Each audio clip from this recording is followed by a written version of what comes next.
Hello दोस्तों, ये कहानी पूरी सुनिएगा, आपको बहुत पसंद आएगी। मेरा नाम प्रिया है। मेरा रंग एकदम गोरा है। हाइट होगी 5 फीट 5 इंच। कॉलेज में लड़के ट्राई तो बहुत मारते हैं, लेकिन मुझे अपने सपनों में ध्यान देना है। मैं एक छोटे से शहर कानपुर में रहती हूँ। मेरा परिवार साधारण है। पापा एक सरकारी बैंक में क्लर्क हैं, मम्मी घर संभालती हैं और कभी कभी पड़ोस की महिलाओं को सिलाई सिखाती हैं। मेरी एक बड़ी बहन है, रिया दीदी, जो शादी के बाद लखनऊ शिफ्ट हो गई। मैं खुद बीए सेकेंड ईयर में हूँ और मेरा सपना है एक दिन टीचर बनना, बच्चों को पढ़ाना, उन्हें सपने दिखाना। ये कहानी है मेरे दूर के फूफा जी की, राजेश अंकल, जो असल में मेरी मौसी के ससुराल से जुड़े हैं, मौसी की ननद के पति। हाँ, दूर का रिश्ता, खून का नहीं, लेकिन परिवार में सब उन्हें फूफा जी कहते हैं। वो लखनऊ में रहते हैं, कपड़ों का बड़ा बिजनेस चलाते हैं। उम्र करीब 45 की, लेकिन चेहरे पर हमेशा एक जवान सी मुस्कान। गोरे चिट्टे, लंबे चौड़े और बात करने का तरीका ऐसा कि लगता है वो दुनिया की हर बात जानते हैं। बचपन से उन्हें देखती आई हूँ, लेकिन कभी ज्यादा ध्यान नहीं दिया। परिवार के फंक्शन में आते जाते मुझे चॉकलेट देते, सिर पर हाथ रखकर आशीर्वाद देते। बेटी, पढ़ाई अच्छे से करना कहते। मैं शर्मा कर हाँ कह देती। लेकिन असल कहानी शुरू हुई जब मैं 18 की हुई। उस साल दीदी की शादी थी। पूरा परिवार इकट्ठा हुआ, रिश्तेदार दूर दूर से आए। फूफा जी भी आए, अपनी पत्नी यानी फूफी जी के साथ। फूफी जी बहुत मिलनसार हैं, हमेशा सबको हंसाती रहती। शादी का माहौल था, संगीत, मेहंदी, डांस। मैं अपनी सहेलियों और कजिन्स के साथ तैयार हो रही थी। लाल लहंगा पहना था, बाल खुले, हल्का मेकअप। अचानक फूफा जी कमरे में आए। प्रिया बेटी, वाह, आज तो तुम स्टार लग रही हो। उनकी आवाज में एक गर्माहट थी। मैंने मुस्कुराकर थैंक यू कहा, लेकिन उनकी नजरें वो एक पल रुक गईं, जैसे वो मुझे नए सिरे से देख रहे हो।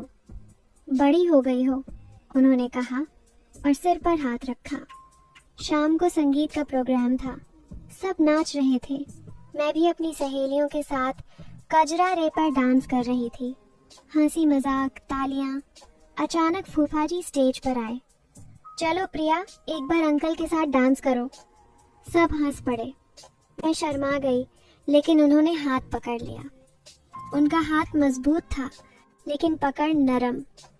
हमने थोड़ा सा डांस किया, वो मुझे घुमाते, मैं हंसती। डांस के बीच उनकी आंखें मेरी आंखों में देख रही थीं। तुम्हारी मुस्कान कितनी प्यारी है प्रिया, इसे कभी खोना मत। डांस खत्म होने के बाद वो मेरे पास ही खड़े रहे। कॉलेज में हो ना आप? क्या पढ़ रही हो? मैंने बताया आर्ट्स, लिटरेचर। वो ध्यान से सुनते रहे। अच्छा है, कभी मदद चाहिए तो बताना, अंकल हमेशा हेल्प करेंगे। रात को बिस्तर पर लेटी तो सोच रही थी, फूफा जी कितने केयरिंग हैं। दूर का रिश्ता, लेकिन लगता है जैसे अपना कोई। क्या वो मुझे अपनी बेटी जैसा मानते हैं या कुछ और? नहीं, शायद मैं ज्यादा सोच रही हूँ। शादी के बाद कुछ महीने बीते, मैं कॉलेज में बिजी हो गई। एक दिन अचानक फोन आया फूफा जी का। प्रिया बेटी, कैसी हो? शादी में मिले थे, याद है? मैं हंस पड़ी। हाँ फूफा जी, कैसे भूल सकती हूँ। उन्होंने बात की परिवार के बारे में, मेरी पढ़ाई के बारे में। तुम्हारा नंबर फूफी से लिया, सोचा कभी कभी बात कर लिया करूँ। तुम्हारी उम्र की लड़की हो, शायद कोई सलाह चाहिए हो। मैंने थैंक यू कहा। कॉल कटने के बाद दिल में एक खुशी सी थी। अगले दिन व्हाट्सएप पर मैसेज आया, गुड मॉर्निंग प्रिया, आज का दिन अच्छा गुजरे। मैंने रिप्लाई किया। धीरे धीरे मैसेज बढ़ने लगे, कभी जोक्स, कभी मोटिवेशनल कोट्स। एक दिन उन्होंने पूछा, प्रिया तुम्हारी कोई फेवरेट मूवी है? मैंने बताया दिलवाले दुल्हनिया ले जाएंगे। वो बोले, अच्छा चॉइस, अगली बार मिले तो साथ देखेंगे। साथ देखेंगे? मैं सोच में पड़ गई। क्या मतलब? लेकिन शायद कैजुअल बात। कुछ हफ्तों बाद फूफा जी का मैसेज आया, मैं कानपुर आ रहा हूँ बिजनेस के सिलसिले में, मिलोगी? मैं हैरान हुई। मिलना? क्यों? लेकिन रिश्ता परिवार का, तो हाँ कह दी। हम एक छोटे से कैफे में मिले। वो पहले से बैठे थे, कॉफी ऑर्डर की हुई। मैं पहुंची तो उन्होंने खड़े होकर गले लगाया, हग हल्का सा, लेकिन उनका परफ्यूम की खुशबू अभी भी याद है। प्रिया, तुम और सुंदर हो गई हो। मैं शर्मा गई। हमने बात की, कॉलेज, दोस्त, फैमिली। वो अपनी जिंदगी के बारे में बताते, बिजनेस की मुश्किलें, ट्रैवल। तुम्हारी बात करके मन हल्का हो जाता है, उन्होंने कहा। जाते समय उन्होंने एक छोटा गिफ्ट दिया, एक किताब, the power of positive thinking. ये पढ़ना तुम्हारे लिए। मैं सोचती रही, फूफा जी इतने क्लोज क्यों हो रहे हैं? क्या वो मुझे गाइड करना चाहते हैं, जैसे एक पिता अपनी बेटी को? महीने बीतते गए। अब मैसेज रोज के हो गए। आज क्या पहना है, कभी पूछते। मैं बताती जीन्स टॉप। अच्छा लगता होगा तुम पर। उनकी तारीफ में एक गहराई थी। एक बार कॉल आई रात को, प्रिया नींद नहीं आ रही, बात करोगी? हम घंटे भर बात करते रहे सपनों के बारे में, जिंदगी के। उनकी आवाज में एक तड़प सी लगी। तुम मेरे लिए स्पेशल हो प्रिया। मैं चुप रही। क्या स्पेशल? बेटी जैसी? या नहीं, शायद मैं गलत सोच रही हूँ। लेकिन दिल में एक उत्सुकता बढ़ रही थी। अब मैसेज और कॉल्स हमारी रोजमर्रा का हिस्सा बन गए थे। फूफा जी हर सुबह गुड मॉर्निंग भेजते और शाम को पूछते दिन कैसा गुजरा। मैं बताती, वो सुनते, सलाह देते। एक दिन उन्होंने कहा, प्रिया तुम्हारी फोटो भेजो ना, देखूं तो सही कॉलेज में कैसी लग रही हो। मैंने एक सेल्फी भेजी, साधारण सी, लाइब्रेरी में। उनका रिप्लाई आया, वाह क्या खूबसूरती है, आंखें चमक रही हैं। मैं हंस पड़ी, लेकिन दिल में एक हलचल सी हुई। क्या ये तारीफ पिता जैसी है या कुछ और? वो आगे बोले, कभी मिले तो मैं तुम्हें एक ड्रेस गिफ्ट करूंगा, तुम पर सूट करेगी। ड्रेस? मैं सोच में पड़ गई। शायद केयरिंग अंकल। कुछ दिनों बाद वो फिर कानपुर आए, इस बार पार्क में मिलने का प्लान। मैं पहुंची, वो बेंच पर बैठे थे, हाथ में आइसक्रीम। चलो साथ खाते हैं। हम चलते चलते बात करते। मौसम अच्छा था, हल्की हवा। अचानक बारिश की बूंदें गिरी। वो बोले, चलो छतरी के नीचे। उनकी छतरी छोटी थी। हम करीब खड़े हो गए। उनका कंधा मेरे कंधे से छू रहा था। प्रिया तुम्हारी खुशबू अच्छी है, कौन सा परफ्यूम लगाती हो? उन्होंने धीरे से कहा। मैं शर्मा गई। बारिश रुकने तक हम बात करते रहे मेरे सपनों के बारे में। मैं चाहता हूँ तुम सफल हो, जैसे मेरी बेटी होती तो। बेटी? हाँ, शायद यही है। लेकिन उनकी नजरों में कुछ और था जो मुझे सोचने पर मजबूर करता। रात को कॉल आई, प्रिया आज मिलकर अच्छा लगा। तुम्हारे साथ समय बीतता है तो लगता है जिंदगी सुंदर है। मैंने हाँ कहा। बातें लंबी खिंच गई। वो अपनी शादीशुदा जिंदगी के बारे में बताते, फूफी जी के साथ सब ठीक है, लेकिन कभी कभी अकेलापन लगता है। तुम्हारी बात से वो दूर होता है। मैं महसूस करने लगी कि वो मुझे अपनी बेटी जैसा मानते हैं, सपोर्ट सिस्टम। लेकिन कभी कभी उनके मुझे कुछ समझ नहीं आता। फिर एक दिन उन्होंने गिफ्ट भेजा, एक नेकलेस, क्यूरियर से। नोट था, प्रिया ये तुम्हारे लिए, पहनना और फोटो भेजना। मैंने पहना, फोटो भेजी। बहुत सुंदर लग रही हो, गले पर कितना अच्छा लगता है। उनकी तारीफ में एक इंटेंसिटी थी। मैं सोचती, क्या वो मुझे अट्रैक्टिव मानते हैं? नहीं, शायद पिता जैसी केयर। समय बीतता गया और हमारी बातें अब और गहरी होने लगी। फूफा जी के मैसेज में अब पहले से ज्यादा केयर झलकने लगा। एक दिन सुबह सुबह उनका कॉल आया, प्रिया बेटी कैसी हो, रात को नींद आई? मैंने बताया कि एग्जाम की तैयारी में थोड़ी टेंशन है। वो बोले, चिंता मत करो, मैं हूं ना, शाम को मिलते हैं, मैं तुम्हें कुछ टिप्स दूंगा। मैं सहमत हो गई। शाम को हम उसी पार्क में मिले जहां पहले कई बार आए थे। वो एक बैग लाए थे, किताबें, नोट्स और कुछ स्नैक्स। ये सब तुम्हारे लिए, पढ़ाई में मदद करेंगे, उन्होंने कहा। हम बेंच पर बैठे और वो मुझे पढ़ाई के तरीके बताने लगे। उनकी बातों में एक पिता जैसी चिंता थी।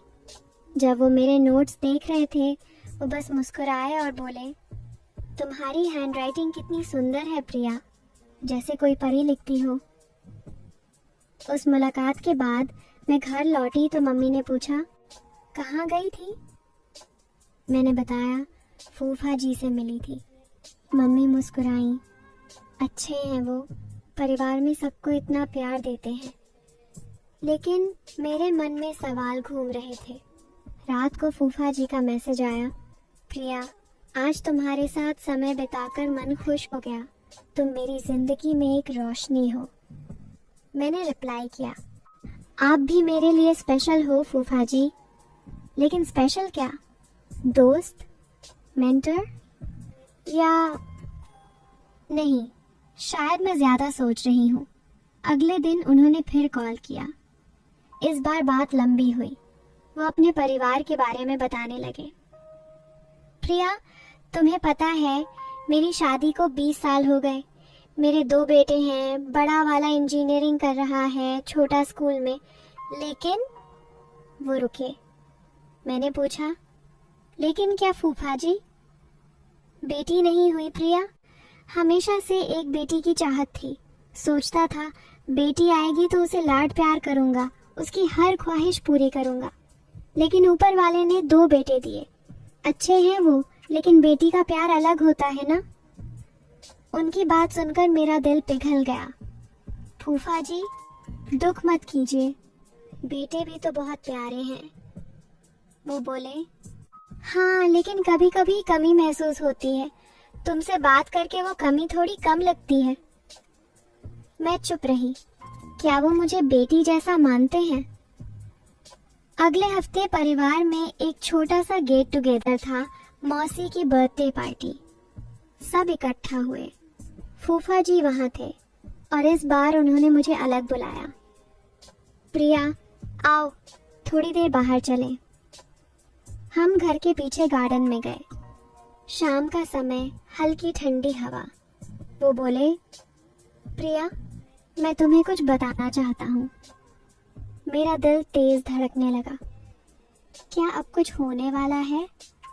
वो आगे बोले, तुम्हें पता है मेरी जिंदगी में बेटी की जगह खाली थी, लेकिन तुम्हें देखकर, तुमसे बात करके लगता है जैसे ऊपर वाले ने तुम्हें मेरे लिए भेजा है। तुम मेरी बेटी जैसी हो प्रिया। नहीं, तुम मेरी बेटी हो। मैं स्तब्ध रह गई। फूफा जी? वो मुस्कुराए, आंखों में नमी थी। हाँ प्रिया, दूर का रिश्ता है, लेकिन दिल से तुम्हें अपनी बेटी मानता हूँ। हमेशा से बेटी चाहिए थी, उसे पढ़ाना, उसकी शादी करना, उसके सपनों को पूरा करना, लेकिन मिली नहीं। तुम्हारी मासूमियत, तुम्हारी मुस्कान, सब वैसा ही है जैसा मैं सोचता था। अब तुम्हें अपनी बेटी बनाना चाहता हूँ, अगर तुम्हें मंजूर हो। मैं रो पड़ी खुशी से। फूफा जी, ये तो सम्मान की बात है। मैं भी आपको पापा जैसा मानती हूँ। उन्होंने मुझे गले लगा लिया। वो हक पिता जैसा था, सुरक्षित, प्यार भरा, कोई गलत भावना नहीं।